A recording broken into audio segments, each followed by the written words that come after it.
Salus populi suprema leg extra. Keselamatan rakyat adalah hukum tertinggi bagi suatu negara.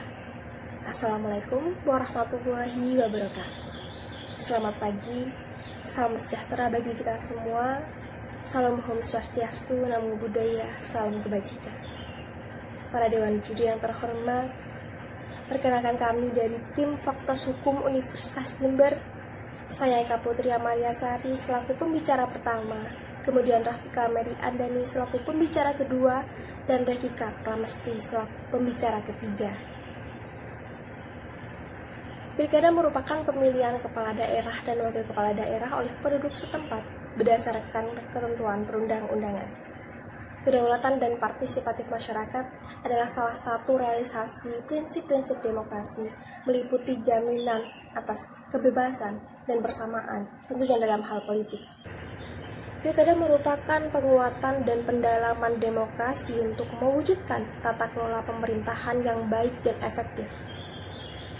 Pilkada juga dijadikan sebagai ajang dalam menemukan calon-calon kepala daerah yang berintegritas dan dapat mengemban amanat rakyat. Menjadi salah satu mekanisme politik, pilkada juga merupakan implementasi langsung otonomi daerah sesungguhnya. Adanya pelaksanaan pilkada tahun 2020 ini sangat mengkhawatirkan oleh berbagai pihak. Adanya COVID-19 sejak bulan Maret lalu membuat berbagai acara penting dibatalkan maupun ditunda. Pemerintah juga sangat berusaha keras dalam memutus rantai penularan COVID-19 ini. Keramaian dan kerumunan adalah salah satu hal yang dilarang dalam masa pandemi sekarang ini. Oleh karena itu, tim kami menyatakan kontra terhadap pelaksanaan pilkada tahun 2020 ini. Dengan adanya pilkada tahun 2020 ini, dikhawatirkan akan mengundang massa yang akan sulit dikendalikan, yang otomatis dapat menambah tingginya jumlah penularan COVID-19 ini. Keselamatan rakyat adalah segala-galanya, yang paling tinggi dari segala hal. Dewan Juri yang terhormat, serta kawan berpikir kami dari tim Pro, saya, Rafika Mary Andani, selaku pembicara kedua, akan melanjutkan argumen yang telah disampaikan oleh pembicara pertama kami tentang pelaksanaan Pilkada 2020 di era new normal, yang mana dalam hal ini kami menyatakan kontra terhadap mosi debat tersebut. Aturan pelaksanaan pilkada itu sendiri telah diatur dalam Undang-Undang Nomor 10 Tahun 2016 tentang perubahan kedua atas Undang-Undang Nomor 1 Tahun 2015 tentang Peraturan Pemerintah pengganti Undang-Undang Nomor 1 Tahun 2014 tentang pelaksanaan pemilihan gubernur, bupati, dan wali kota.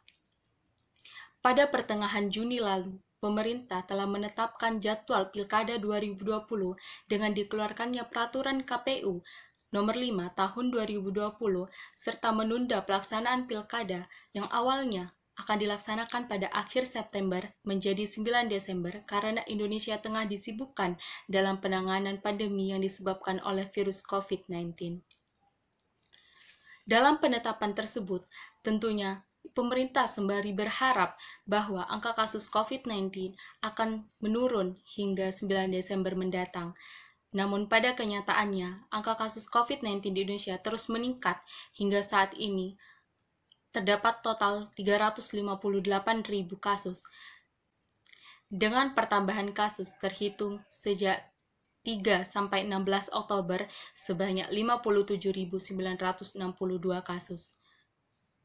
Tak heran jika Amiruddin selaku komisioner Komnas HAM menyatakan kekhawatirannya jika pilkada tetap dilaksanakan pada tahun ini, penyebaran COVID-19 akan makin tidak terkendali.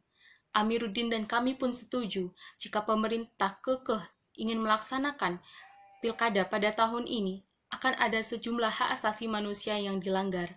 Hak-hak tersebut adalah hak untuk hidup, hak atas kesehatan, dan hak atas rasa aman, yang dimana hak-hak tersebut diatur dalam Pasal 4, Pasal 9, dan Pasal 29 dalam Undang-Undang Nomor 39 Tahun 1999 tentang hak asasi manusia. Sementara dalam Pasal 120 Ayat 1 Perpu Pilkada telah disebutkan bahwa suatu wilayah atau daerah atau seluruh daerah atau wilayah.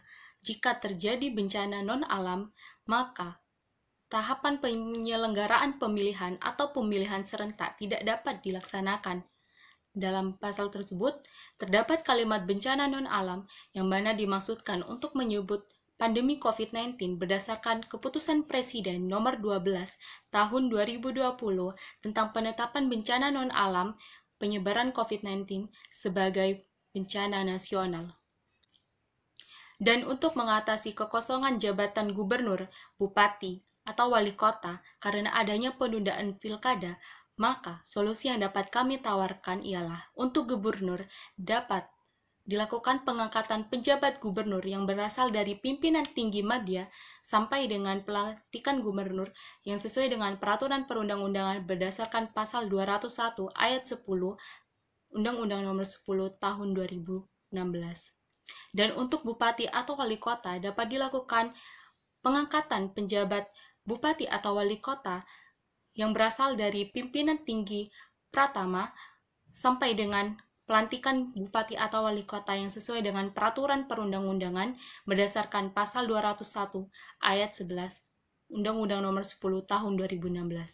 Maka dengan ini kami tegaskan bahwa sebaiknya bahkan seharusnya Pilkada tahun 2020 harus ditunda demi menjaga keselamatan masyarakat Indonesia. Terima kasih. Dewan juri yang terhormat serta kawan berpikir kami dari tim Pro, di sini saya selaku pembicara ketiga akan menyampaikan data-data mengapa tim kami menyatakan kontra terhadap pelaksanaan Pilkada tahun 2020 di era pandemi.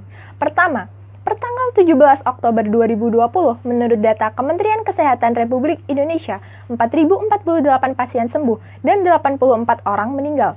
Selain itu, pasien suspek COVID-19 sebanyak 158.700 orang dan 43.305 spesimen diperiksa pada tanggal 17 Oktober 2020. Kasus positif COVID-19 pada hari sebelumnya, yaitu tanggal 16 Oktober 2020, mencapai 353.461 orang, dan dari data tersebut, 277.544 orang dinyatakan sembuh, serta 12.347 orang meninggal dunia. Sampai hari ini, DKI Jakarta menjadi provinsi dengan kasus positif terbanyak diikuti oleh Provinsi Jawa Timur, Jawa Barat, Jawa Tengah, dan Sulawesi Selatan. Bahkan, Indonesia merupakan negara yang berada di posisi puncak di kawasan Asia Tenggara sebagai negara yang jumlah kasus positif COVID-19 terbanyak. Kedua, selama tahapan Pilkada 2020, baik penyelenggara Pilkada maupun peserta Pilkada sudah ada yang terkonfirmasi positif COVID-19. Penyelenggara Pilkada yang positif COVID-19 yaitu Ratna Dewi Petalolo yang merupakan anggota Bawaslu pada tanggal 7 Juni 2020. Kemudian, Komisioner KPU Evi Novida Ginting-Manik dinyatakan positif COVID-19 pada tanggal 10 September 2020. Lalu, Ketua KPU RI Arief Budiman dan yang paling baru yaitu Ubaid Tantowi. Awal September 2020, sebanyak 96 pengawas pemilu ad hoc di Kabupaten Boyolali, Jawa Tengah dinyatakan positif COVID-19. Selain penyelenggara, peserta pilkada pun juga ada yang terkonfirmasi positif COVID-19. Dalam rapat kerja Komisi 2 dengan Menteri Dalam Negeri, KPU, Bawaslu, dan DKPP di Komplek Parlemen Senayan, Jakarta pada tanggal 10 September 2020, Ketua KPU Arief Budiman mengatakan tercatat ada 60 calon kepala daerah terpapar COVID-19. Bahkan, 2 calon kepala daerah dari Kalimantan Timur meninggal dunia akibat terkena COVID-19. Melihat data-data yang terkonfirmasi positif COVID-19, baik penyelenggara maupun peserta pilkada, maka kami menyatakan sebaiknya Pilkada 2020 ini ditunda, karena keselamatan rakyat merupakan hukum tertinggi bagi suatu negara. Kiri, apabila pilkada dilaksanakan di tengah pandemi, tentunya hal tersebut akan menimbulkan kerumunan, baik skala kecil maupun skala besar. Dan walaupun protokol kesehatan dilaksanakan secara baik, masih terdapat kemungkinan adanya penularan COVID-19. Ketiga, kita juga dapat melihat dari negara-negara lain yang menunda pemilu seperti Selandia Baru. Awalnya, Selandia Baru akan melaksanakan pemilu pada tanggal 19 September 2020, tetapi kemudian ditunda menjadi 17 Oktober 2020. Selandia Baru sebelumnya sempat melaporkan 0 kasus selama 102 hari, namun negara tersebut kembali mengonfirmasi adanya kasus baru di Auckland pada bulan Agustus 2020, sehingga diterapkannya pembatasan. Selain Selandia Baru, ada pula negara Bolivia yang menunda pemilu sebanyak 2 kali karena COVID-19. Awalnya pemilu akan dilaksanakan bulan Mei, kemudian ditunda di 6 September 2020. Akan tetapi, pemerintah kembali menunda pemilu hingga tanggal 18 Oktober 2020 karena peringatan ahli medis bahwa puncak pandemi akan terjadi pada akhir Agustus atau awal September. Selain itu, kita juga bisa melihat negara tetangga yaitu Malaysia yang tetap melaksanakan pemilu di tengah pandemi. Kementerian Kesehatan Malaysia melaporkan kasus COVID-19 di Sabah mencapai 488 orang pada tanggal 11 Oktober 2020, di mana semua kasus merupakan transmisi lokal, bukan dari pendatang. Dengan adanya hal tersebut, akhirnya Malaysia kembali memberlakukan perintah kawalan pergerakan bersyarat di Sabah.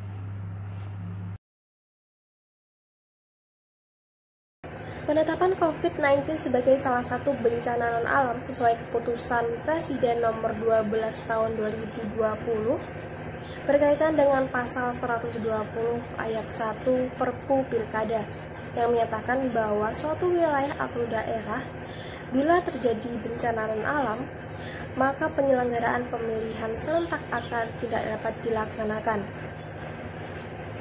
Tingginya peningkatan kasus COVID-19 di Indonesia semakin hari sudah sangat mengkhawatirkan. Kemudian, staf pilkada maupun penyelenggara banyak yang sudah terpapar COVID-19. Negara-negara seperti Selandia Baru dan Bolivia pun menunda pelaksanaan pemilu.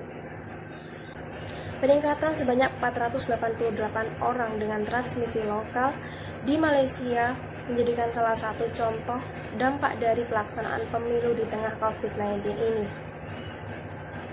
Oleh karena itu, tim kami menyatakan kontra terhadap pelaksanaan pilkada tahun 2020 ini dengan mengusulkan proposal solusi, yaitu penundaan pelaksanaan pilkada tahun 2020 ini hingga kondisi COVID-19 ini benar-benar mereda demi menjaga keselamatan masyarakat. Demikian yang bisa tim kami nyatakan, kurang lebihnya kami mohon maaf. Wassalamualaikum warahmatullahi wabarakatuh.